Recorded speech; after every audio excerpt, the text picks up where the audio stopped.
நண்பர்கள் அனைவருக்கும் அன்பார்ந்த வணக்கங்க. இன்றைய விற்பனை பதிவில் ரொம்பவுமே கம்மி பட்ஜெட்டில் சந்தன பிள்ளையில் ஒரு கன்று மாடு ஒன்று விற்பனைக்கு வந்திருக்குது. மாடு வந்து தலையீத்துக்கிட்டாரு 4 பல்லுன்னு தான் சொல்லியிருக்காங்க. கன்று போட்டு 3 நாட்கள் ஆகுது.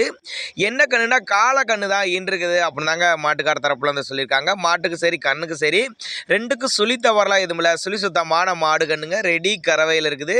மடிக்கூச்சல் இல்லாத மாடு யார் வேணாலும் பிடிக்கலாம் கறக்கலாம் அப்படின்னு தாங்க நம்மளோட விற்பனைகள் தெரிவிச்சிருக்கா. அப்படி மாடு இருக்கக்கூடிய இடம்னு பார்த்தீங்கன்னா நாமக்கல் மாவட்டம் அணியாபுரம் என்ற பகுதியில் விற்பனைக்கு வந்திருக்குது. டிரான்ஸ்போர்ட்டோடு அரேஞ்ச் பண்ணி கொடுத்துற சொல்லியிருக்காங்க. 2 வேலையோட கறவை திறன் பொறுத்தவரையிலும் ஒரு 8லேருந்து 10 லிட்டர் வரலையும் தாராளமாக கறவை எதிர்பார்க்கலாம் அப்படின்னாங்க நம்மளோட விற்பனைகளை தெரிவிச்சிருக்கு. அப்படி நேரில் வந்து நீங்கள் பார்த்து செக் பண்ணி எடுத்துக்கலாம். இல்லை கான்டாக்ட் பண்ணி டிரான்ஸ்போர்ட் பண்ணி கொடுக்க சொன்னாலும் நம்ம பண்ணி கொடுத்துற சொல்லியிருக்காங்க. இதனுடைய விற்பனை விலை 37,500 சொல்லியிருக்காங்க. 37,500 சொன்னாலும் ஃபிக்ஸட் ப்ரைஸ் கிடையாதுங்க. விலை அனுசரிப்பு அப்படின்னாங்க நம்மளோட விற்பனைகளை தெரிவிச்சிருக்கு. அப்படி தேவைப்படும் நபர்கள் தாராளமாக கான்டாக்ட் பண்ணுங்கள். 4 பல்லு தலையீத்துக்கிடாரி கண்ணு போட்டு 3 நாட்கள் ஆகுது. ரெடி கறவையில் தான் இருக்குது. 8லேருந்து 10 லிட்டர் வரையும் தாராளமாக கறவை எதிர்பார்க்கலாம். டிரான்ஸ்போர்ட்டோடு அரேஞ்ச் பண்ணி கொடுத்துற சொல்லியிருக்காங்க. எல்லா கிளைமேட்டுக்கு கொண்டு போன அடாப்ட் பண்ணிக்கும். தேவைப்படும் நபர்கள் தாராளமாக கான்டாக்ட் பண்ணுங்கள்.